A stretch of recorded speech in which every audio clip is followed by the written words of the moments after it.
Hello, this is MonFinZen. Welcome to the second edition of Philosophy of Life and Living.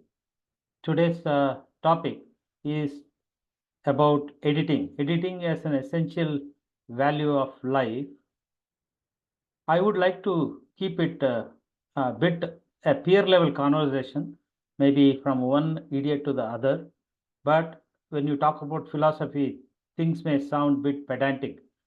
I may sound talking from a mount, but my disclaimer, I am another idiot, but I may have something useful to talk. So I hope you enjoy this talk.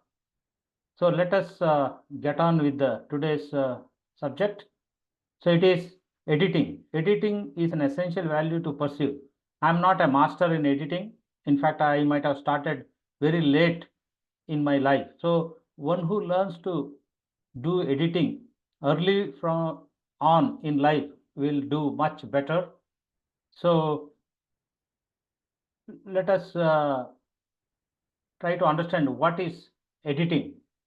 Editing is cutting out the unwanted stuff, but it is not just cutting out the unwanted stuff. It also means adding some missing stuff. And editing ideally should happen as life happens, because life is a journey and it's an existential journey, right? Life happens here and now, and you don't get separate moment to edit, because life lived passes when the next moment comes. So editing is in various aspects of life. Your life setup may need some editing. The resources around you may need some editing. Your relations, your engagements, your expressions, all may need editing.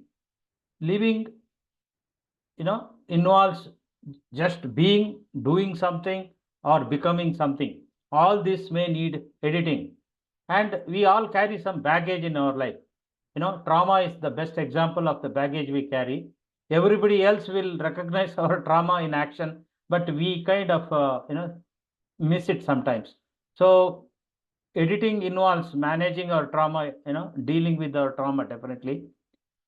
And editing is a tool that helps to optimize our life as well as living. So this editing is a very powerful tool once we learn how to use it.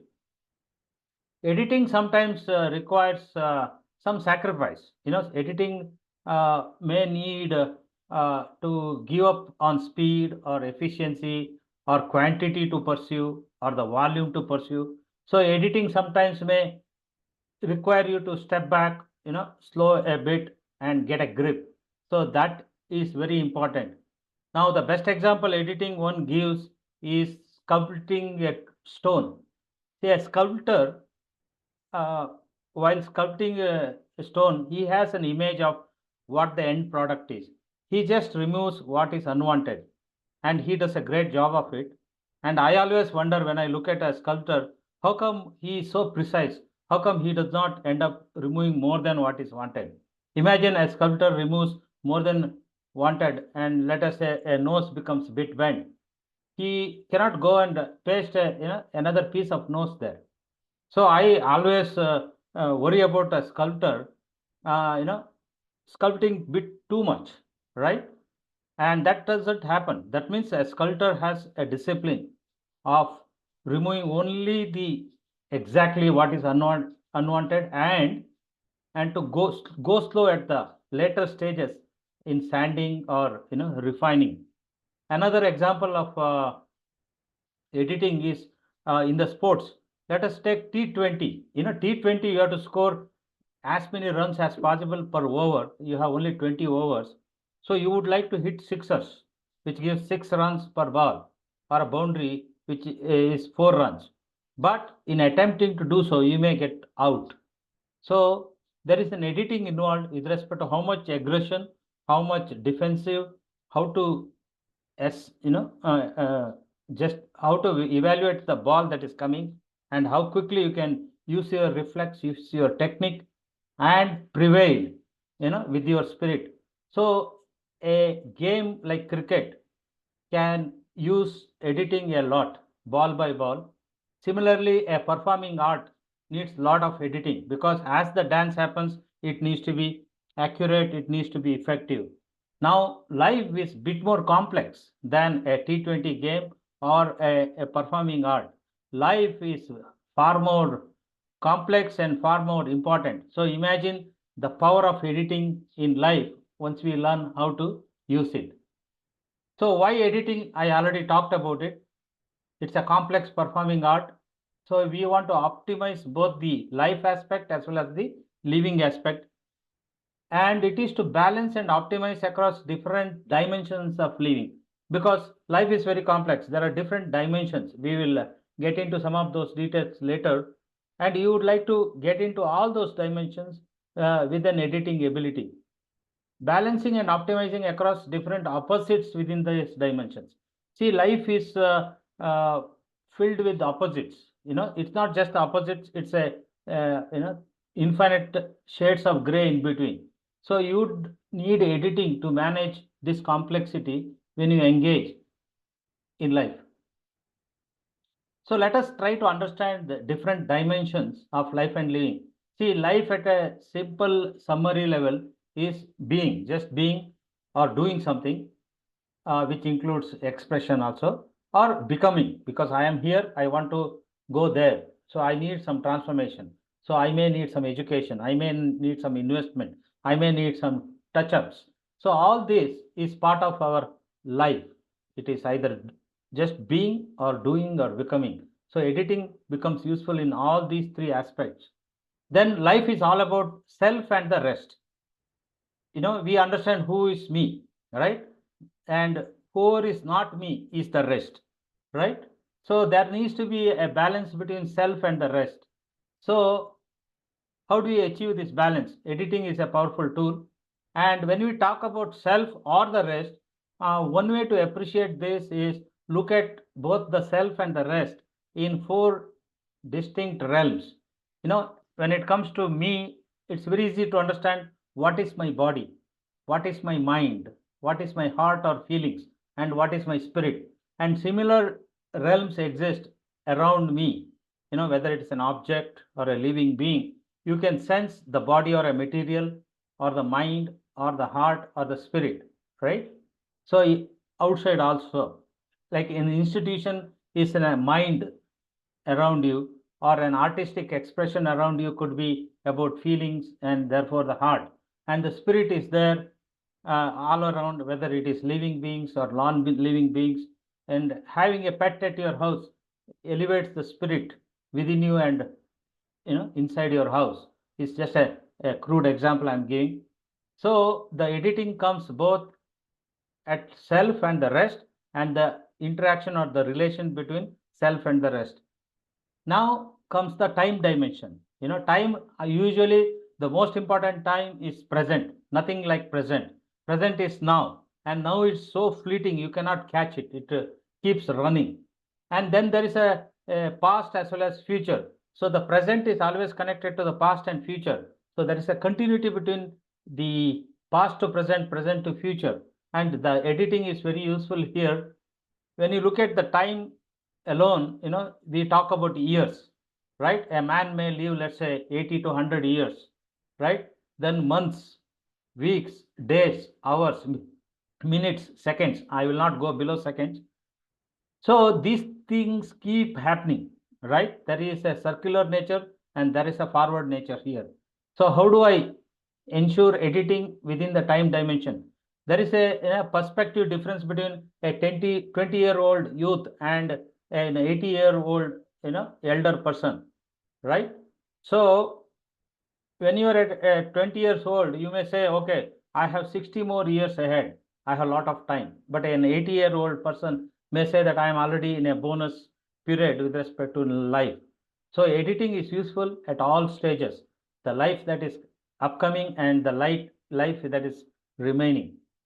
Priorities across life stage dimensions.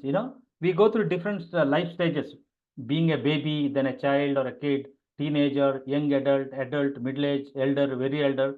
Perspectives may change, but the editing is useful all throughout. And early on, editing probably is imposed by the elders to the child, because child is dependent. But as you become independent, you learn the art of editing and then you expand the art of editing not only for self, even to the context around you. Then comes the complex dimension called space. What do you mean by space is there are different contexts and the roles you play, right? So your life involves your house or a home, it involves your work or office, it involves your neighborhood, it involves your state, it involves your country, it involves your world, like this, different dimensions. Then there are different roles you play. You may be a student, you may be a worker, you may be a father, you may be a mother, you may be a brother, you may be a sister, you may be a friend. There are multiple roles we play, and these roles overlap, right? So editing is very useful in these dimensions also. Then one important aspect of life is the interplay between potential and kinetic, right? They coexist. Kinetic is when the potential is in flow, right? Potential is the build up for the kinetic. For example, if you store water in the water tank, let's say 50 feet high, the potential state of that water is very high, because if you open the tap, that water will fall with a force due to gravity. So the water that is flowing is called kinetic, and the water that is stored and ready to flow when allowed is potential. In our life also this happens. We have certain potential aspects we focus on, then there are some kinetic aspects. When we are in action, when we are doing, that is kinetic in play. When we are learning, when we are sharpening our tool, or when we are building up resources, we are building our potential. Our talent is kind of a potential, but when the talent is in action, it is in kinetic. So in life, you have to edit both the potential and the kinetic and create a balance between the two and a harmony between the two. There's no point focusing only on kinetic without building up the potential, and vice versa. So both are important. So this is a very important aspect. It applies to all aspects of life and living. Then we want to optimize. See, optimization does not necessarily mean more and more. Optimization of resources, right? Money is a resource, right? Then our connection, our relationships, our network, and there are always risks and opportunities. We need to optimize them. We cannot take too much risk, or we cannot avoid risk also. And there are too many opportunities. We cannot go after all of them. How do I balance risk and opportunity? For example, I am going on a highway, right?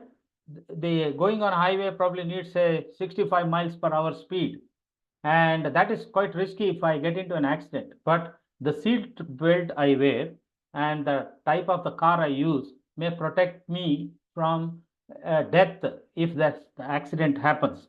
So here I balance my risk with the opportunity to drive at high speed. In life, there are many such things that happen. They bring risk, they also bring opportunity. Going behind an opportunity brings risk, and getting into a risk also creates opportunity. How do I balance? Editing becomes very important.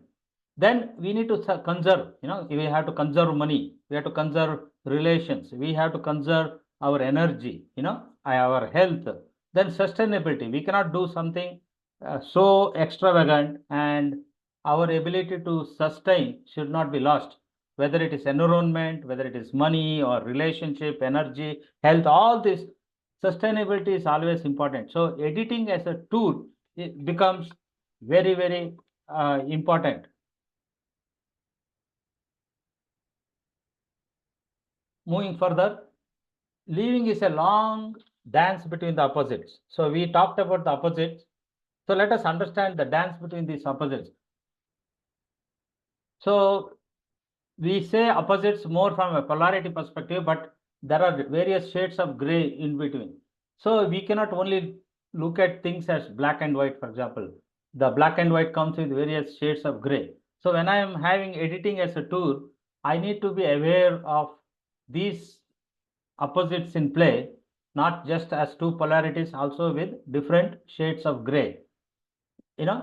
Now let us, for example, take a personal context. I understand who I am to some degree, and I know what is my personal context, but it is definitely different from the rest. So there is a need to understand the context of the rest also, which is different, and the rules of the game I applied to personal level need not be the same applied by the rest as a self, and how I apply the rules to myself and to others also may vary. So this is going to create more complexity when it comes to editing. This personal context is not a constant, right? I keep changing. My context keep changing, right? My perspectives keep changing. Everything is on the move. Everything is on a change. So it's a very dynamic world. So my editing also needs to be very dynamic. So that is very hard thing to do. Editing needs to be built into our very consciousness, therefore. Consciousness is a gift we humans enjoy. See, consciousness is an ability to be aware who I am and what I am up to while I am who I am, right? That is a unique gift we humans are bestowed with. So leveraging our gift is to leveraging our consciousness, and editing is going to be very easier when we leverage this consciousness. So we edit with that sense of consciousness. Our consciousness is the one which integrates all these dimensions, opposites, and all other aspects of life and living.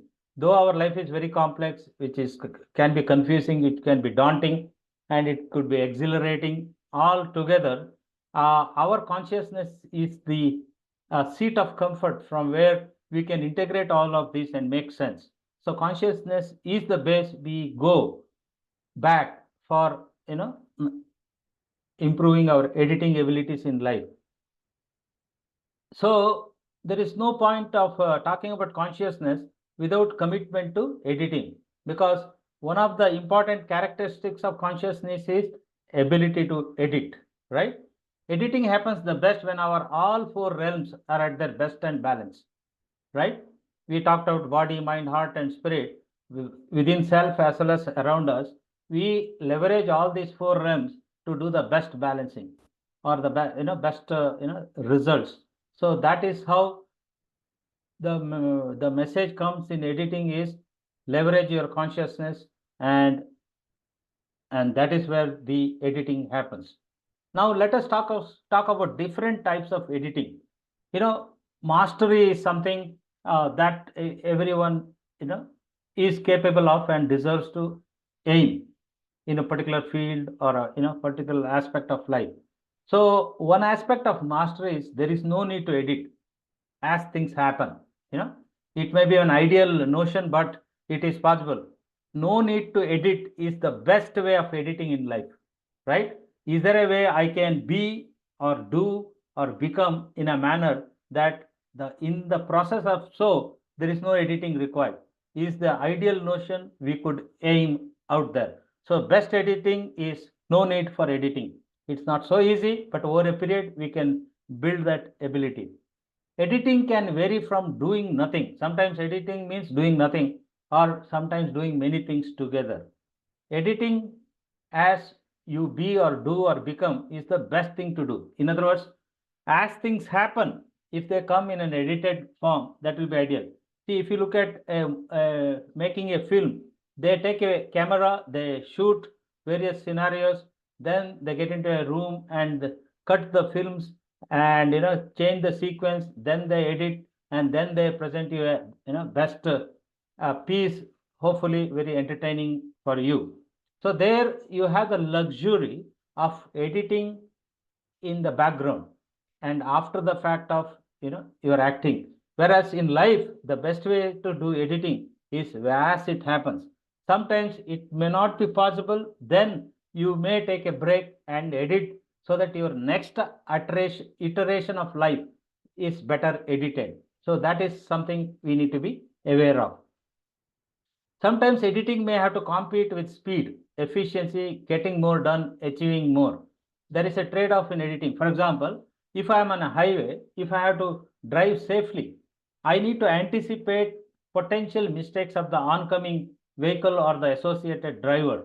Therefore, I need to give enough room to react if something unexpected happens. For example, if the driver in front of me comes to a screeching halt at a very high speed, I should have enough space between the vehicle ahead of me and my vehicle. So that is a requirement. So just because I want to go fast, if I don't follow some of these safety rules, I may get into trouble. So the editing therefore requires some compromises, right? So this is just an example I gave. So the compromise can happen with respect to speed, with respect to efficiency, or getting more done, or achieving more done. So editing is different from overall optimization agenda. However, editing is very essential in an optimization agenda, while editing may come against some of the optimization agenda. So please recognize this differential. Now, there are sometimes exceptions to the rule. Sometimes you may have to drop the editing completely because something else becomes more priority. For example, you are in a life-threatening situation. You don't have time to think about editing. For example, you are in a danger. You come across a very venomous snake. Your first reaction is run. Run where, how, etc. Editing happens as you run. First thing is to run. So sometimes editing may have to be dropped. Okay, so you cannot be very anal about editing all the time. Then how do I get the sense of editing? In my case, I was very fascinated by the concept of grace, and I went into dictionary. My God, the grace can be explained with 300 to 500 different terms. In other words, grace is something we are still in the process of understanding. We have, it's like a multiple blind, men, touching the elephant and getting a sense. So this grace is very fascinating. So it's something I am still learning about, but grace is out there, and there is always scope to learn something new. So though I have not understood grace fully, and I am in the process of learning more and more, somewhere I made a statement that when in doubt, err towards grace. See, when we don't have a doubt, we are fully engaged in what we are doing. So that's fine. But sometimes we do get a doubt. Am I doing this right? Or am I doing this the right way? Is this the best way I'm engaging? When such doubts come, I started using a support called grace. So to the extent I understand grace, can I be more graceful? I can be. So that is how this editing started happening for me. I started very late. I am an idiot. So I am not a guru or anything. So, but somewhere it started, and it helps. Editing really helps. Some best practices of editing, living here and now is the way of living, right? Existential aspect of living is living here and now. Here means right here, and now means that fleeting moment. So only if I am conscious, I can experience that here, living here and now. And to be conscious fully, I need to leverage my body, mind, heart, and spirit fully. So this is important. So editing cannot happen effectively without learning to live here and now, leveraging all the four realms within and around fully, right? So this is just to understand the complexities better.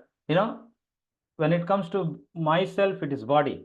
When it comes outside me, if it is either the body of living beings or the material aspect of non-living things, so then there is a mind.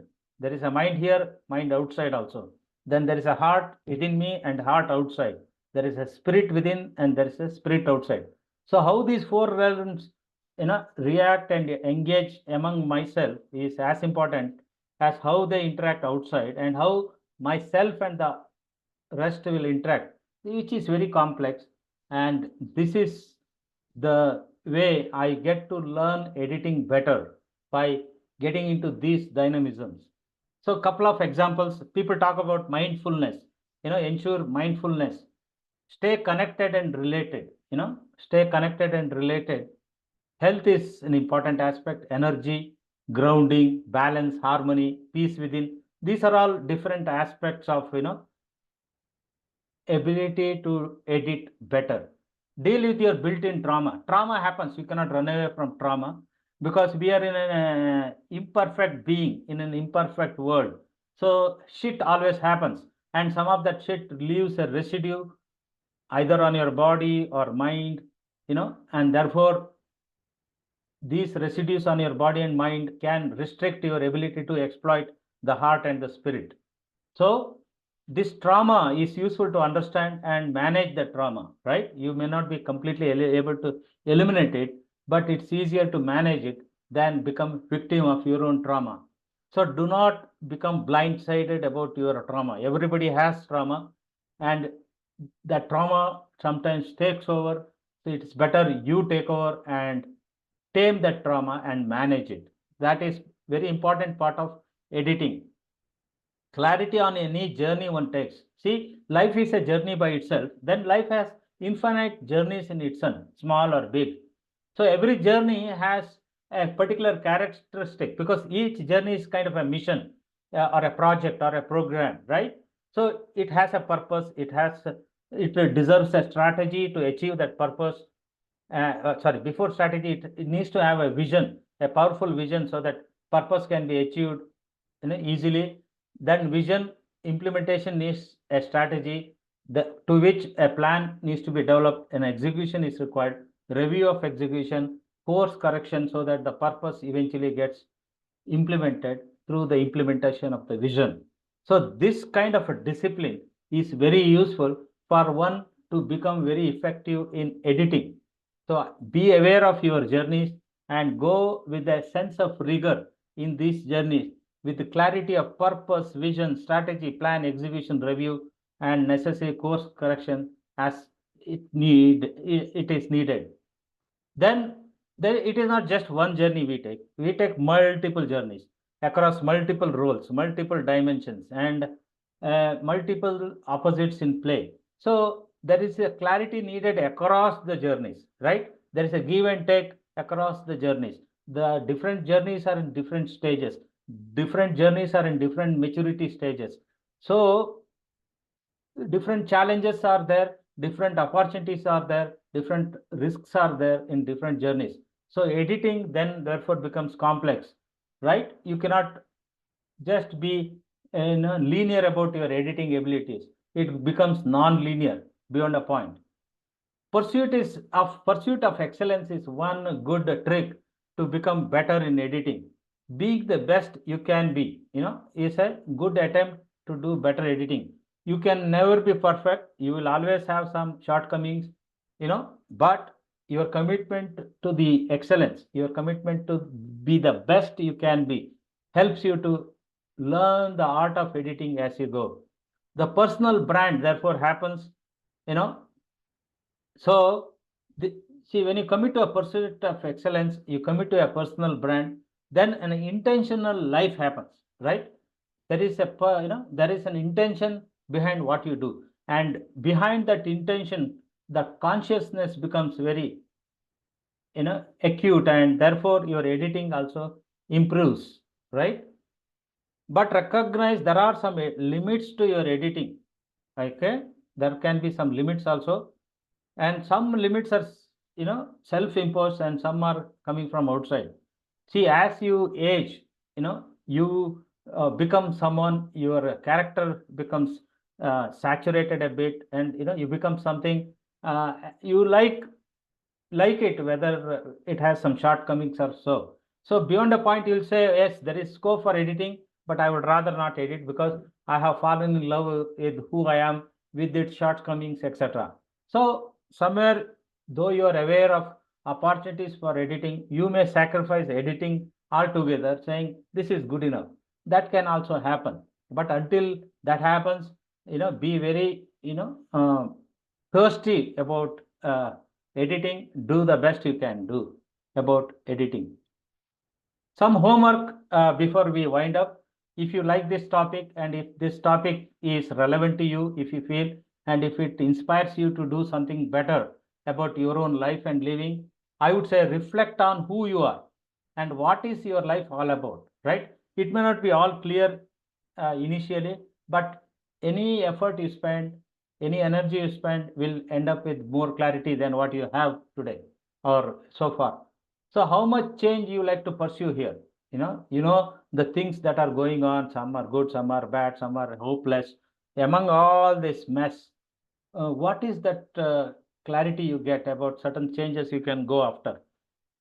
That is the value of that reflection. Reflect on your life so far and ahead, and identify the key editing priorities. Build this discipline. Reflect on your living style by taking stock of typical day of yours. For example, every day we get up, then we go to bed, then we sleep for 8 hours. So there is a 16 hours of living if we exclude the 8 hours of sleep. Sleep also is living because there are dreams that happen. So there is a continuity between this sleep and the rest. This 24 hours day you can consider as an avatar, an incarnation. So you you are born for the day and you die for the day and at the night. So can you have a discipline of editing before you start the day and if you end the day? That is very powerful. And if you can learn to be better from one day to the next, the improvements happen very significantly over a period of time, in weeks, months, and years and life stages. So editing is very easy. It is a matter of discipline, and the best two spots to impose the discipline of editing, if I don't have it already, is as I get up in the morning and as I go to bed. Because when I get up in the morning, I would like to take some time switching from less energy to lot of energy, so that 5 minutes you spend on the bed can be a very good reflecting point. Similarly, when I go to sleep, I don't get sleep immediately. There is a room and energy for reflection or meditation. This editing can be useful. How the day went, how was I, what opportunities were there, what risks were there, what situations are there, how it turned out, what is the learning, what can I do better. This kind of reflection improves my editing reflexes better, right? So reflect on your being at the level of body, mind, heart, and spirit. We already talked about it. So at each realm level, we can identify the priorities, right? When it comes to the body, it's of course about health, right? It's almost about the health and the health of the mind, the acumen of the mind, right? Then when it comes to heart and spirit, they are in very good shape for everybody. It is just how this body and mind kind of holds this heart and spirit from soaring. So once I get a grip on my body and mind, it is easy to leverage my heart and spirit. So it is more of an attention and effort to leverage my heart and spirit.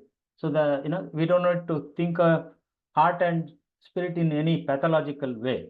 It's easy to leverage heart and spirit if we can learn to leverage our body and mind in first place. Editing on heart and spirit is always more on leveraging, as I said. Reflect on your clarity as to your intentional living versus drifting.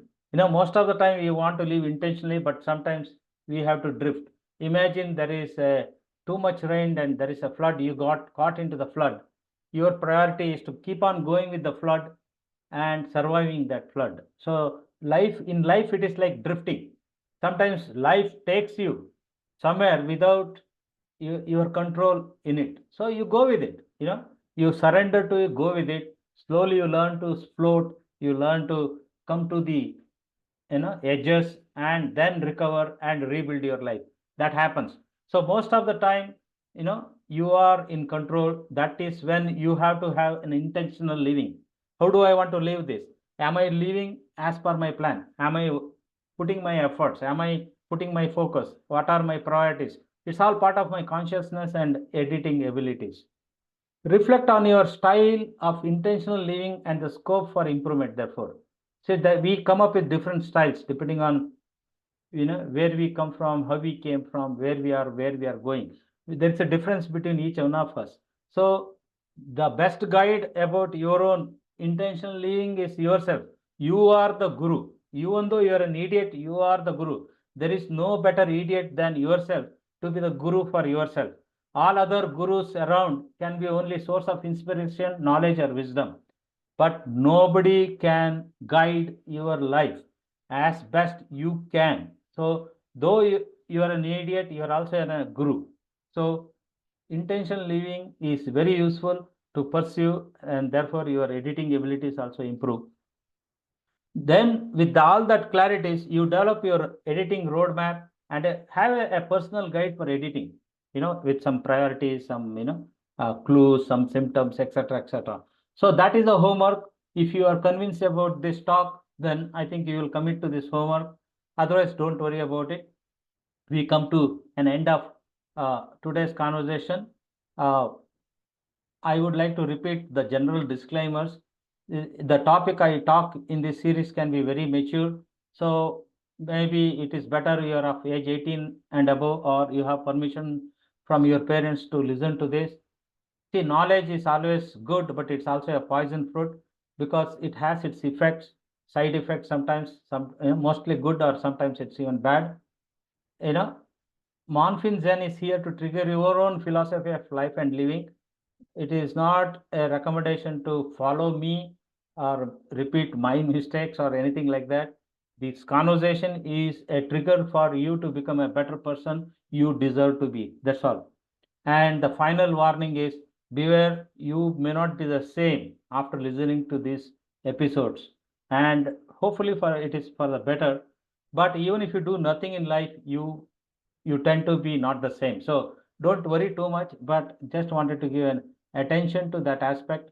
So with that, we come to conclusion of today's episode. If you need to give any feedback to me, you can write to monfinzen@gmail.com.